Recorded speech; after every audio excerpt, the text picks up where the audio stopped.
Welcome back, folks, to more Let's Play Yu-Gi-Oh! Legacy of the Duelist. In the last episode, we were making it through the Fortune Cup. Now it's time for the finale. It's Yusei versus Jack again. Let's go. After the duel with the Black Rose Witch... it's Akiza, damn it. Yusei uncovered Goodwin's plans for the Crimson Dragon and confronted him. Time to talk. You forced me into this tournament. You threatened me. And you locked up my friends. I want to know the truth. I'm not dueling... Oh, sorry, that's Yusei again. I thought that was Goodwin! Damn it, Goodwin! You and your Swiss chalet! Anyway, God, it's not even a minute and I'm already mad. Anyway. I want to know the truth. I'm not dueling Jack unless you tell me why you've done this. Are you dense, Yusei? It's because of this mark. He wants the Crimson Dragon's power, so he's been trying to gather everyone who has a mark. He got me here by lying to me, buttering me up and manipulating me. Oh, come on, you're making me sound so devious. Jack, you wanted to be a Turbo Duel champion. Yeah, but I wanted to earn that title. Not at this point. At this point, I'm starting to think that you've been rigging everything. We soon realised down the line that he has been. But that doesn't happen until Season 3. Is it 3? 2. 2, I think. Yeah, it's 2. Never mind. My mistake. You set me up as bait for Yusei. Goodwin knew that if you would come after me if I did everything exactly as he asked. Don't be ridiculous. I didn't even know that about Yusei until you dueled him that night in the arena. Do you honestly expect me to believe that this has all been one big coincidence? I have a demand to make. You got what you wanted. Yusei's here, isn't he? So let his friends go. I want a duel. This duel to be legit. No threats, no gimmicks. Just us. If that is what my champion wants, then so be it. So the battle between Yusei Fudo and Jack Atlas began. This is it. I'm finally going to show you that you don't have what it takes to be the best, Yusei. Wait, this is happening in the chalet? Wait, what about the duel runners? I thought that's what this series is based on. Why are we still in the chalet for? Are you sure we should be doing this? There's still a lot we don't know about the Crimson Dragon. That's exactly what I'm talking about, Yusei. You've got no guts. Fine, Jack, let's duel. Well, that was cool. That was easy for Jack to convince Yusei to a duel. Not like he had a choice. I mean, it was the final of a tournament. And as we know, Yusei doesn't lose, does he? No, he does not. I am getting serious vibes of Pegasus and Kaiba here. It's been over half an hour. Not even got close so far with Jack. Not even got close. Like, he will summon Red Dragon Archfiend within his first 2 turns. I will very rarely be able to summon even Junk Warrior, let alone Stardust Dragon. Right, he's going to play a defense card. He's going to play a card face down. Most of these cards are pretty bleeding. Okay, so I have a way to get Junk Warrior on the field, but if he gets Red Dragon Archfiend on the field, I'm screwed anyway. I'm going to play Scrap Iron Scarecrow, definitely, because it's probably the best card in this bleeding hand. Speed Warrior as well. Why not? Because he may be able to get a kill. Descending Lost Star. Target 1 synchro monster in your graveyard. Special summon that target in defense position, but its effects negate. Its level is reduced by 1. Its defense becomes 0. Also, its battle position cannot be changed. That's a really shitty card, in my personal opinion. Maybe useful, but I think it's pretty crap. Shining Silver Force. Activate only when your opponent activates a trap card that inflicts damage. Negate the activation of the card and destroy it. And all face-up spell and trap cards your opponent controls. That's really good. Because of, for some reason, Yusei and Jack have got the same card in their deck, which is essentially discard 2 cards from your hand, deal 2,000 points of damage to your opponent. Let's attack. Yes! It's Mad Archfiend. I don't know why you'd play that in defense mode 4. That was dumb. If Speed Warrior survives, we may get the upper hand here. Mass Chameleon. That's fine. It's not fine anymore. Nope, that is Red Dragon Archfiend. You son of a bitch. You bastard. Ah! Every time with the Red Dragon Archfiend. Every bleeding time with the Red Dragon Archfiend. Ah! Okay. I now need to hope you do not... that I draw level 2 or more. That's a descending lost bitch. That's crap! Why would I want that? Why would I want that? Okay, Junk Synchron then. I can get Junk Warrior out in the field, but what good would it do me? Well, I guess then that means that he has to run his Red Dragon Archfiend into it, so it probably has more survivability than those two on their own. So, not the okay. That's not the worst. It could be a lot worse. I have a good defense, but Jack's got a really good attack. That's pretty much the problem here. Yep, so you're going to attack Junk Warrior. I'm going to block it with Scrap Iron Scarecrow. God, it sounds like Magic the Gathering now. You attack. Oh, I'm going to block. I need a way to get Junk Warrior's attack points above Jack's. There's the Meteor Flare. That's the card I was looking for. Shining Silver Force! Screw you! Ha-ha! There goes your Meteor Flare. You discarded 2 cards from your hand for no reason. Right, Quillbolt Hedgehog. Come on out, my hedgehog friend. I wish I could... I should have tuned later. No! If I'd tuned later, Junk Warrior would have got all its attack points. Then I would have had enough to take out Jack's Red Dragon Archfiend. God damn it. And now he's got a second monster on the field. Great. Joy. Joyous day it is. Bastard. Yep. Yep, you can kill Quillbolt. And then I'll activate Scrap Iron Scarecrow so you don't kill Junk Warrior. Right, Man Archfiend's dying this turn. Hope you realize that. Man Archfiend is dying this turn. It's my own Meteor Flare. Okay. That's an idea, because on honest note, in my personal opinion, I've got 2 dead cards in my hand. I've got 2 dead cards in my hand that I don't need. So do you know what? I will gladly activate Meteor Flare. Discard these 2 cards, because in my opinion, they're useless. Oh, he's got a Crimson Flare! Oh, Jesus! Okay! Now I know what that face-down card was! Great! He has Red Dragon Archer on the field. He negates the damage he would have taken, and I take double that damage. So I took 4,000 points of damage from my own bleeding card. Spirit Force. During your opponent's turn at damage calculation, make the battle damage you take from this battle 0. You can add 1 warrior-type tuning monster with 1,500 or less defense from your graveyard to your hand. That's not very useful, to be honest. It's not useful. I have 3,000 life points left. He has now got Meteor Flares he could use. I have no cards in hand as well. My arse is being saved by Scrap Iron Scarecrow. My arse is being saved. I don't know what that face down card is. I don't want to know. Tuning. It's not the worst. Oh, God, hang on. No, that wouldn't... I could place Junk Synchron, and then I would be able to get Stardust Dragon, but that would do nothing to help me.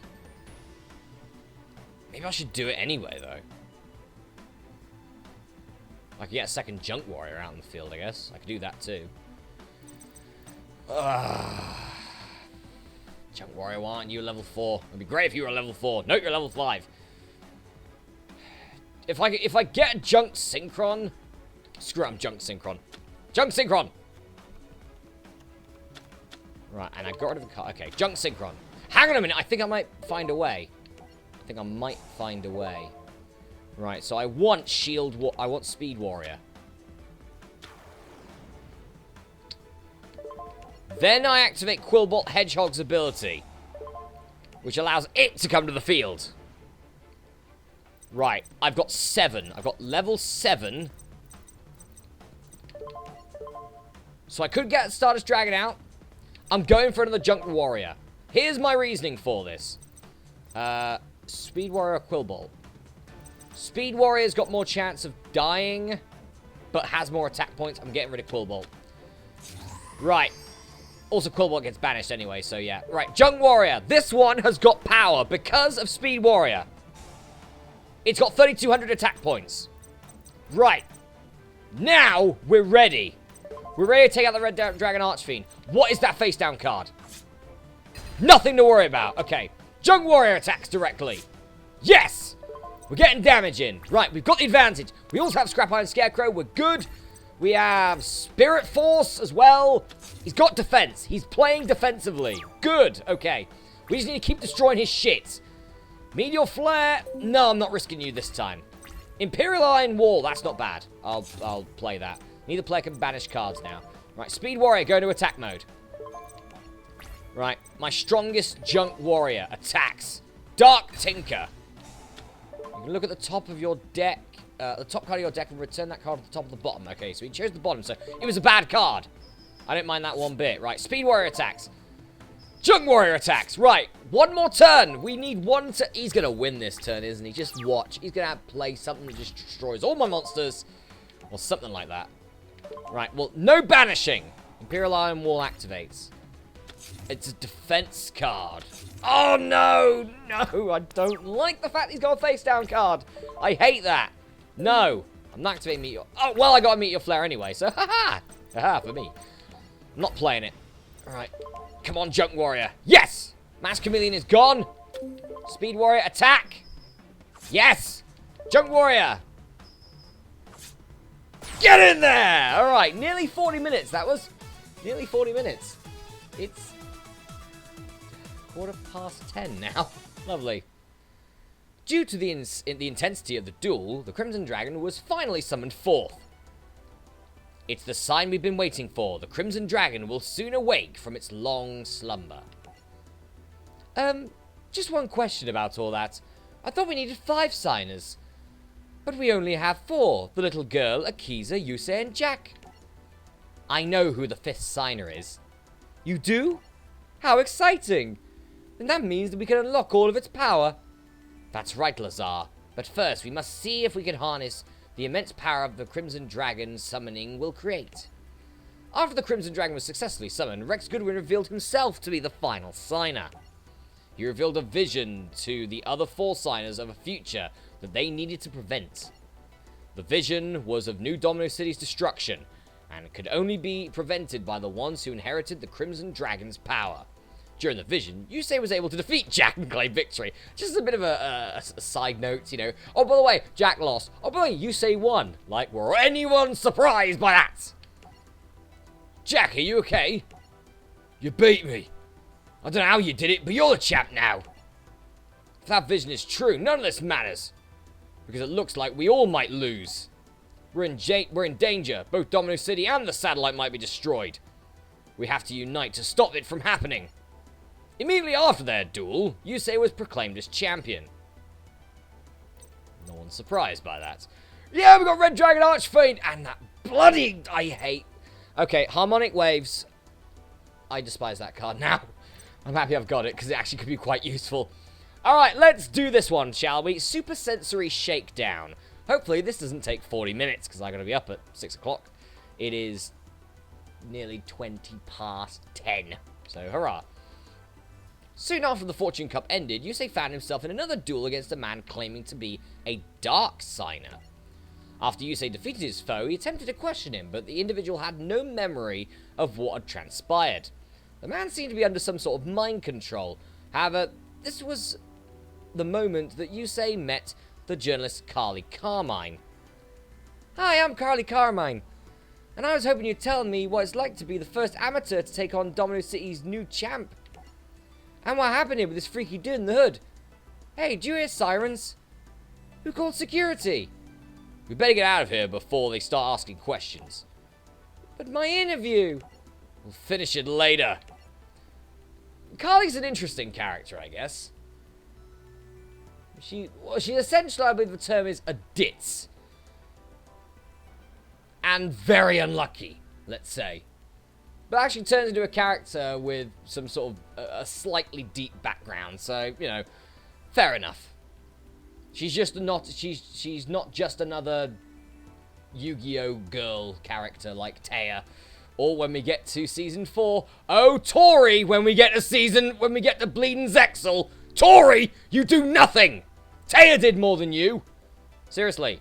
Taya's like one of the most useless characters in the original Yu-Gi-Oh! Yeah, Tori's worse, in my opinion. I'd take Taya any day. Even her friendship speeches, because at least she said more than just, Yuma! Every pissed episode. Bet you guys can't wait for Zexal, can you? Right, anyway, 5Ds. Let's go. Later on, Yusei met up with Rex Goodwin to find answers about the Dark Signers. Yusei, it's time has come for me to tell you the truth. My Swiss chalet is open for business. Okay. Do I get to win anything? No? Well, I'm not interested. Why don't we start with this mark? That is the mark of the Crimson Dragon. It belongs to those who protect our world from the darkness. This darkness is dangerous. It can take on many forms, even those of your friends. Foreshadowing! But you will know their identities, for they will have the mark of the shadows. Mark of the shadows? You must mean the Dark Signers. Just as you were chosen to protect the light, they chose to protect the darkness. They will stop at nothing to annihilate you, to increase their strength. They absorb human souls, even those of the innocent. You and your friends must combine your strengths and defeat the Dark Signers. And if we can't, what if they release the shadows? If that should happen, well, you've already seen a glimpse of your fate. After talking with Goodwin, Yusei was dispatched to Satellite in order to seek out the Dark Signers. That was when he met an old friend. Oh, bloody hell, we are just going through, like, multiple episodes, aren't we? Now, Crow's here! Crow Hogan! I actually like Crow because, well, one, he's awesome. Two, he's not just a basic badass bitch, you know, that you get in every bleed now, like an anti-hero sort of bloke. That's Jack Atlas, you know. But Crow's sort of like the Joey of this series, but a lot more serious. But does have his comedy moments as well. But again, so does all of them, apart from Yusei, obviously. Well, he has a couple, but not as many. Hey, Yusei! Good to see you, Crow. What have you been up to? You know me. Still fighting the good fight, robbing the rich to feed the poor and all that. So I hear you became some big shot champion. Yeah, something like that. Crow, why are the streets so deserted? These creepy cats have been coming around lately. They spout these wacky teachings, trying to round up followers. I better look into this. Before too long, Crow and Yusei both came face to face with the Dark Signer. Oh, bloody hell. Hang on, Super Sensory Showdown is supposed to be Seiya versus Leo. We're getting Callan in this now? Oh god, not Callan. I like Callan, don't get me wrong, and I do like this version of Callan because he's nuts. Like, seriously, he's crazy, so... Yusei! And his bird-brained friend! Callan Kessler? Is that really you? I thought you were gone forever. Wrong, Yusei. And while I was away, I made some new friends. I believe you already dueled one of my associates. You mean the Dark Signer? You're on their side? Yeah, can't you tell from the fact that his pupils are black? You know, not like pearly whites like everyone else's. Or slight yellow for people with kidney problems. They're black. You know, it's all like... Either he's got really weird tattoo fetish, or he Dark Signer. He evil. He's evil, dude. But you're once our friend. Once your friend, yes. But now your enemy. Now get ready for the duel of your life. He's a Dark Signer. This is what Goodwin was talking about when he said that the darkness may come in the form of a friend. We immediately skipped this duel, which is a shame because Callan would have won this one. Oh, Yusei's duel runner malfunction. Pah! He lost this one to Callan. Callan kicked his ass with my favorite named card. Well, apart from Jerry Beansman, obviously. Which is Earthbound Immortal Coca Paca Poo. Yes, poo. This card's got poo in it. Coca Paca Poo. Love that card. Essentially, it's a massive golem-looking creature, but it's called Coca Paca Poo. So, you do drugs, and you're packing shit. That's the card.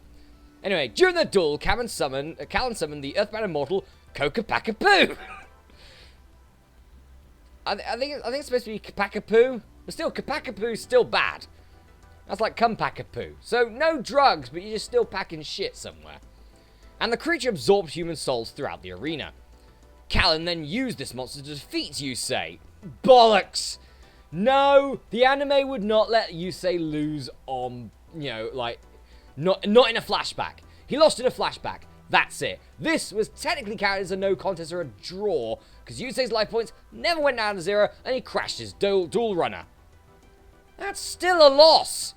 But no, apparently, according to Yu-Gi-Oh! Wiki, Yusei only lost once, and that was in a flashback to Jack. Didn't lose this one, even though this game says that he did. Anyway, Yusei's friends immediately rushed to Yusei's side. Meanwhile, thank God for that, Luna and Leo discuss their next move to help stop the Dark Signers. Since we fight evil, that means we're superheroes, and superheroes are always supposed to stick together. That's like their most important thing. What, you mean not muscles or fighting or powers? No, it's dueling together. Yeah. Maybe recently with things like Suicide Squad and Justice League, but not when this came out, it wasn't. No. I believe at this point, Transformers still had a legacy. Sick burn. I think their superpowers are most important. Yeah, Yanagi, I agree with Yanagi. So honestly, if they were just basic human beings, they wouldn't be superheroes, would they? But they can fight on their own and still be superheroes. So, Leo, you got your problems mixed up here.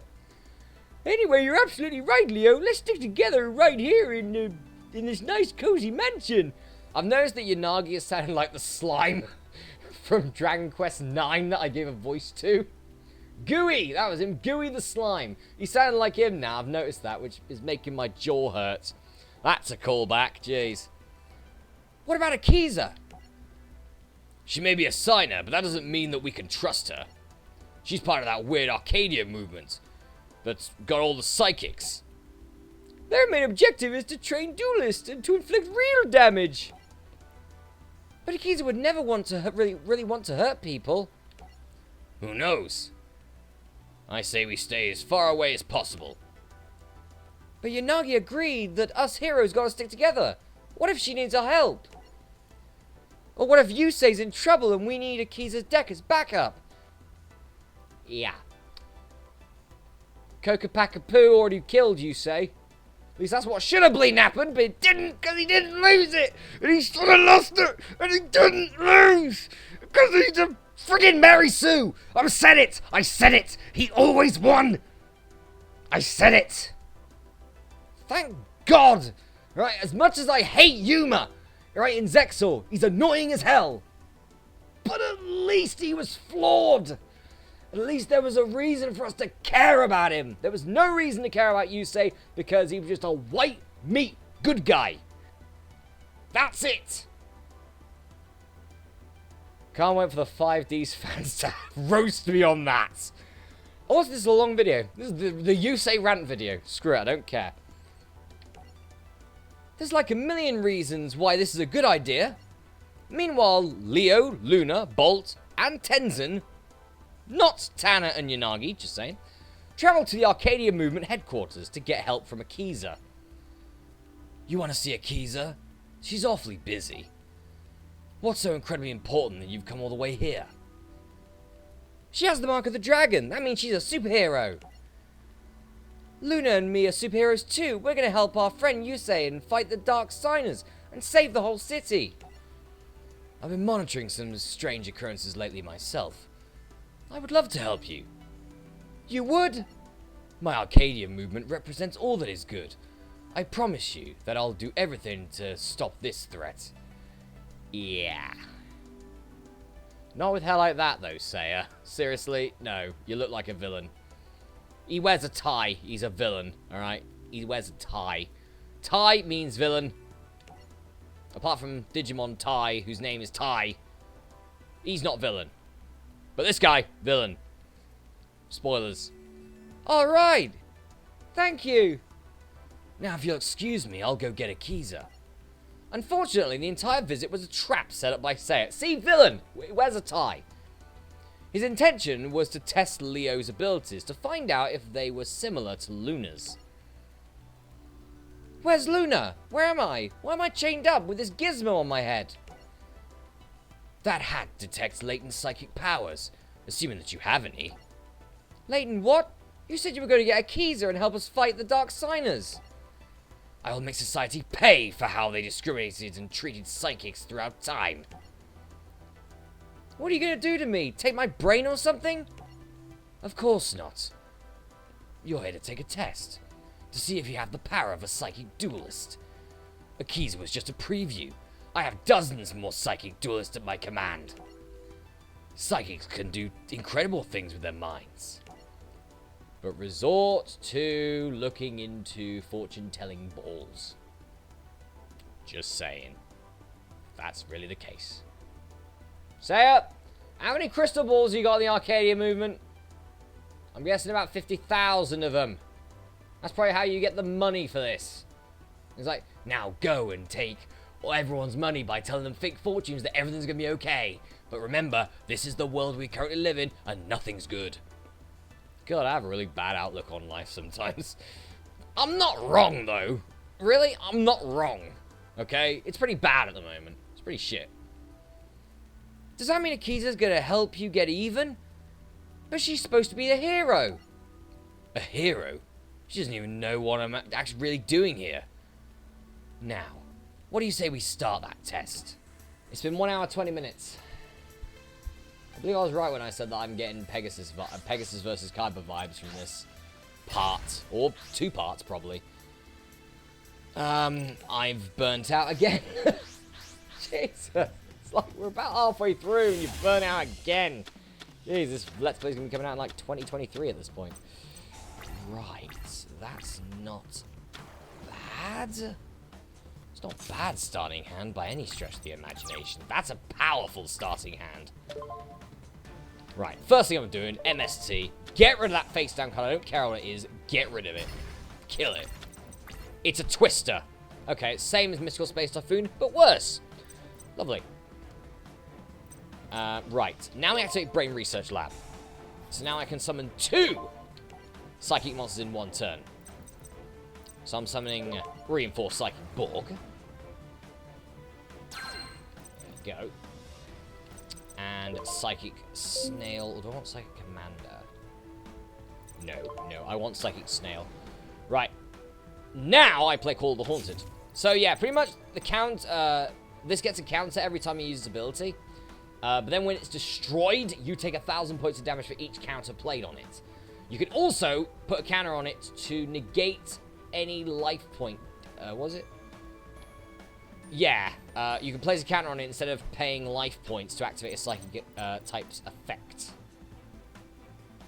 Right, well, I definitely don't want Borg to attack twice. I do want my Snail to attack, though, and get rid of Morphotronic Radion, then have the Borg attack. So Leo's deck, I need to make sure that he doesn't get Power Tool Dragon on the field. That is my main goal. Do not get Power Tool Dragon on the field. I'm fairly certain he's going to, though. Double Tool C and D. Well, I hate that card, so... And he didn't use it. Okay, so Double Tool C and D. This is a really good equipped card. Equip only to a Power Tool Dragon or a level 4 or higher Morphotronic monster you control. While equipped during your turn, it gains 1,000 attack points. If it attacks, any effects of the attack target that activate or apply on the field are negated during that battle phase. During your opponent's turn, your opponent cannot select a monster other than the equipped monster as an attack target. Your opponent's monster that battles the equipped monster is destroyed at the end of the damage step. That's a really bad card. I don't like it. Do you know what I'm going to do? I'm actually going to play Psychic Commander, and I'm going to say screw it to him. I'm also going to play Dimensional Prison because that's just funny. Right. 1,400 versus 1,400. You can't use your ability there. Or do I... No. No, I actually want to play Psychic Commander's ability. Because I will pay 500 life points to make you lose 500 attack points. There you go. Now, goodbye. He didn't die. Why did he die? I think I made the right choice there. But he should have died. Or was that the end of the turn, possibly? I don't know. He should have died there. Commander should have died. Did he not die? He's actually not dead. Wow, okay. Oh, no, not Magical Mallet. Okay. Right, you got 2 cards in your hand. That's it. You got 2 cards in your hand. Right, we may be able to win here. Battle Teleportation. Pretty good card, actually. Screwed me over a couple of turns ago, but still, it's a pretty good card. Right. Snail, please attack and kill this thing. It's Remoten. It's dead. Psychic Commander, attack, and Psychic Borg for game! Thank you. Oh, I can't wait to edit this and go to bed. It's going to be brilliant. It's going to be great. Right. Sorry, Luna. It looks like the boy isn't special after all. At least I still have the girl. That's... Say, you are really creepy. Anyway, Digging Deeper will be the next one. We get Power Tool Dragon, Morphtronic Slingen, and Morphtronic Radion. Lovely! Digging Deeper! More Seiya battles! Hurrah! More Thought Ruler Archfiend! And... powerful level 4 monsters, actually pretty good. And pretty decent... Seiya's got a good deck, what can I say? It's just that Leo's also got a good deck. But anyway, it's time for our battle with... looks like Carly. It's Carly. Why is Carly battling Seiya? Well, we'll find out in the next episode of Let's Play Yu-Gi-Oh! Legacy of the Duelist. Coming out in 2024 now. I'll see you then.